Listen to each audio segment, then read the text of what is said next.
What's up, Otaku fam? We are back for reactions here for the channel with something new. While looking at casual geographic videos for this week, came across this channel, TierZoo. I don't know anything about this channel, but it seems like it may be sorta, kinda, maybe not really the same as casual geographic. We have our dire wolves going to become OP again. We got a wolf right here.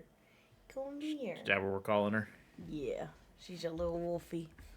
Little wolfie pup. Oh. She's our little wolfie pup. She really wants the... No chords. Say hi, Mira. Mira, say hi, Otaku family. Stop blimmin'. Say hi.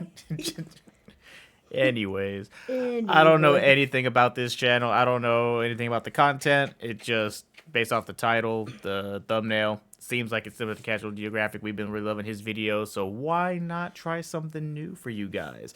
Be sure to comment, like, subscribe. If you want more of TierZoo here on the channel, let us know which of his videos we should do next. And be sure to comment, like, subscribe. Check out the Patreon link down below for full uncut reactions, TV shows, animes, and movies. Mira, step away from the microphone. You can't say anything to them. Nope. She wants to talk to them. No, pause down. No, she wants stop to it. say hi. Pause down. It's all over the news. Outside's modding community has successfully managed to mod the direwolf back into the game as a playable character again. While obviously this announcement generated a ton of discourse around the scientific and ethical implications of resurrecting extinct characters from previous balance patches, what I want to discuss is the potential impact this could have on the competitive metagame. Just how overpowered was the direwolf back during the Ice Age? And where are they most likely to place on the tier list in the current meta? First, let's discuss. So this this person really looks just like take evil. like, I guess, a genre of animals and literally tier list them.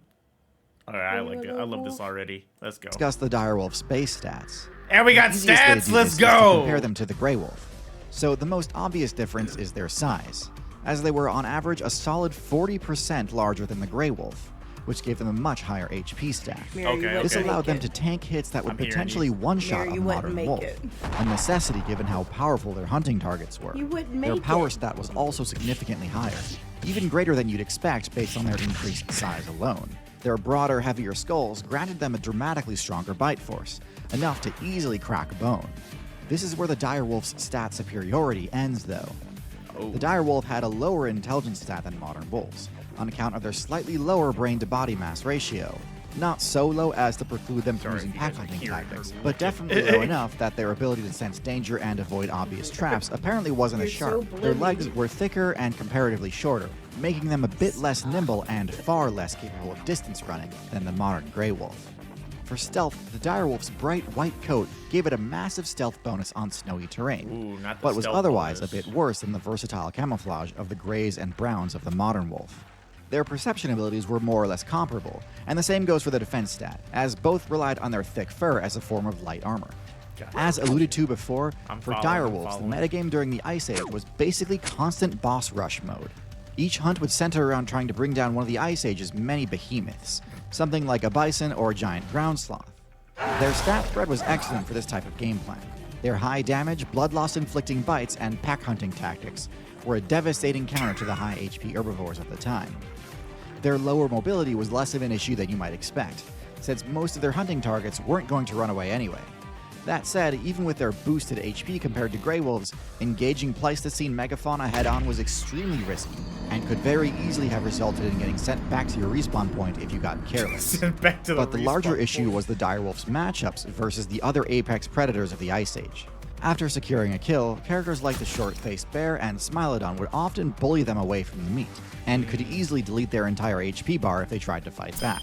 Because of this poor Damn. matchup spread, direwolves were That's often unfortunate. forced to eat as quickly as possible, or to wait for the more dangerous players to finish looting before getting to reap the rewards of their own successful hunts. In this scenario, their incredible bite force had the bonus effect of letting them get more value out of a carcass than other predators could, as even after bears and saber-tooths were finished with it, there would still be plenty of bone marrow available for the wolves. In this regard, the direwolf has a lot in common with the spotted hyena, being a powerful hunter that can also pivot to a scavenging playstyle whenever necessary. However, even though they have similarly powerful bone-crushing bites, Only the hyena spec'd into the specialized durable molars for crunching on We are bone. not Not the the same. same. Direwolves have much less specialized teeth, Okay. made more for just general meat shearing and inflicting bleed damage. Even with their higher bite But force, bleed is OP, over-reliance is it on not? bone crunching resulted in direwolves burning through the durability of their primary weapon, dulling its effectiveness in future combat scenarios. This was a massive long-term liability, and as a consequence, the direwolf unfortunately had a very low lifespan compared to the grey wolf. But obviously the meta has shifted a lot since the Ice Age. So what would the direwolf's matchup spread look like now? Well, the biggest change between then and now is the lack of megafauna. Gigantism is simply not seen as being necessary in the game's competitive landscape anymore, and so tailoring your character specifically to counter that type of build just isn't that potent of an advantage now. In fact, I would guess that their lower agility would offset any power advantage direwolves would bring to the table. Most of the current meta's key herbivores, like deer, rely solely on speed and perception to survive, and would be very difficult for a slower, bulkier wolf to catch.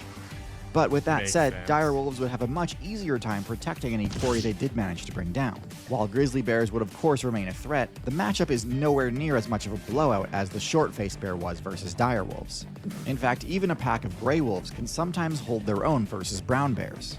And the direwolf's main adversary, the saber-tooth, has no modern analog in the North America server. Large cats are essentially a No non-factor, longer in the North while America. mid-sized cats like the puma would be obliterated 1v1. However, the last matchup they need to worry about is a lot more interesting. What would the matchup be like between the direwolf and the grey wolf? On its surface, it might seem like an obvious blowout. Direwolves are more powerful and can take more damage. And sure, in 1v1 combat, I don't think there'd be any doubt which character comes out ahead. But in terms of survival, the equation shifts dramatically. Direwolves were already struggling during the Ice Age. They were a popular pick for sure, but for many of the reasons already discussed, they were no top tier. Their core strategy only works well in a server filled with slow, giant targets. Grey wolves, on the other hand, have much more flexibility in their diet. When the opportunity arises for a pack to come together and bring down a large beast, grey wolves of course can and do And that rise helped to the right occasion. quick on But the kill because of shot. their smaller stature, they can subsist on smaller prey when necessary. Builds like the rabbit, beaver, and even fish can fill the gaps if there's ever a lack of large prey That's on the cool. server. Just yoink. Dire wolves, in addition to being too slow to reliably catch agile sprinters like rabbits, would not be able to thrive off of that diet. There's a reason that most other large predators function at least partially as generalist omnivores, with a broad skill set that can make use of a wide variety of food sources. Makes sense. Lastly, there's one final major difference between the Ice Age meta and the modern meta, and that is the centralization around the human build. The Grey Wolf is the human literal build. best example in the game of a character that turned the threat of the new top tier into an opportunity, becoming the human's first choice for party member and hunting teammate. This is primarily due to the wolf's intelligence, exemplified by its ability to cooperate. Cooperate with its wolf teammates, cooperate with ravens asking for help chasing away rivals from carcasses, and of course cooperate with humans looking for help guarding their camps and chasing down prey. Direwolves were less cooperative, even with each other. With direwolves being both less intelligent and requiring more food to survive, it's unlikely they'd have ever been able to slot into a human's party. So ultimately, I do believe the wolves already established in the meta will be able to hold their ground against these fearsome Ice Age predators. After all, they did it Rex once Rex before. Grove. Grey wolves were added to the game around the start of the Ice Age, and survived through the entire glaciation period and into modern day. There's little reason to expect these resurrected direwolves will How fare many any times better did they against teach you tried this and true lesson, Grey old wolf man? now. Or is there? The fundamental assumption we've been making for this whole video is that these newly modded characters are in fact authentic direwolves. But how exactly did this group of data miners and modders go about Not the reversing the data removal of miners. direwolves from the character select screen? You could be forgiven for assuming they simply got their hands on a former direwolf player's old save data and just copy-pasted the entire thing onto a fresh save file. If they'd done that, I would completely agree that they had indeed re-added the direwolf full stop. But no, if you take a look at the modders' dev never blog, stopped it there. appears their actual methodology was to take the Grey Wolf's game data and edit it to buff the Grey Wolf in a few specific areas, to make it similar in size and power to the original direwolf. Now, whether or not this counts as a true direwolf is kind of up to your own interpretation. If you modded a horse to give it a horn, did you make a rhino? If you modded a beluga whale to give it a tusk, did you make a narwhal? I could kind of see both sides of the argument here, but what I think is more important for our discussion is that these modders don't seem to have programmed in any of the direwolf's former limitations. They buffed the wolf's size and strength, sure. They even gave it a stark white coat, giving it a huge stealth bonus on snowy terrain, similar to the polar bear. But as far as I can tell, they did not nerf its mobility by giving it proportionally shorter legs, nor did they nerf the wolf's intelligence by giving it a proportionally smaller cranial cavity. And this is where I do think there's a genuine risk of these modded characters becoming broken, either in the overpowered sense or legitimately unplayable sense. Oh no. They could be extremely overpowered, possessing all the advantages of the dire wolf with zero trade-offs. But it's also possible that this modded build is so overtuned that its energy upkeep costs will be completely unmanageable. Brain size in particular is one of those traits that can easily sink a build if the payoff doesn't materialize, as brain size is one of the most calorically demanding traits in the game. The original direwolf player base already ran into this roadblock at the end of the Ice Age, and this was without the increased energy needs of a larger brain. At the end of the Ice Age, the devs patched the game precisely to punish greedy, overtuned builds like this, and it was the compact efficiency of the gray wolf, coyote, and other small carnivores that kept them in the game while the direwolf faced extinction. We may never know which of these extremes ends up being true, as the modders have so far maintained that these super wolves will only be playable on their private server, where presumably their massive energy demands will be met regardless of their viability. Anyway, there's still way too much we don't know about these modded super wolves for me to say for sure whether or not I think they're actually going to be overpowered. Even that bit about their increased brain size is heavily speculative. I don't actually know if the code they edited actually results in increased brain size. From what I can tell, it's at least indirectly tied to brain size, but without directly measuring these super wolves' brain sizes and metabolisms, it's impossible to say for sure. If you or anyone you know is a part of this modding community, I'd love to get in touch. They've been hinting at the possibility of doing something similar for the mammoth. So I'll try to keep you all updated on the latest modding shenanigans. Can we not bring back the mammoth, please? Thanks again for watching, and as always, good luck out there. I don't know what I was expecting when I added this video to our list for the week, but I love that he uses all these gamer terms and meta builds and mods. It made it very easy to follow. Yeah, and I'm not gonna lie, there were a couple times I'm like, surely this isn't real. Like, it's real. I know, but like, just. But we do not need to be adding mammoths back to the This is server. our Okay. start to the dinosaurs. How many Jurassic Park movies do they need to make before you all understand that's a horrible idea? Let me tell you about that, by the way. So we you know, we're going to bed. We're just going to throw on a random movie to fall asleep to, because that's what we do. So randomly I come across one of the Jurassic World movies. I was like, man, I've never seen any of them outside of the first one, because let's be honest, after that one I was like, they need to just stop.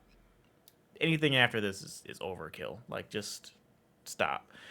So come to find out after watching about 30 minutes of the movie that we picked that it was the third one in the series out of 5. They made 5 Jurassic World movies. But the dinosaurs are just free roaming out in the world. And I'm like, do you not see how bad this is? They're just terrorizing random cities and neighborhoods. And I guess the premise of that movie was they were fighting for dinosaur rights. No, it just destroyed a house. I'm with the poachers. Do not bring dinosaurs back into the world, please. Okay? Please. Unless it's Littlefoot. Littlefoot is the only dinosaur you're allowed to bring back And then into bring the the star world. leaves, because those look delicious. Why did the star leaf look so delicious, guys? It just doesn't make any sense. I am intrigued with this dude's content. I wasn't expecting that.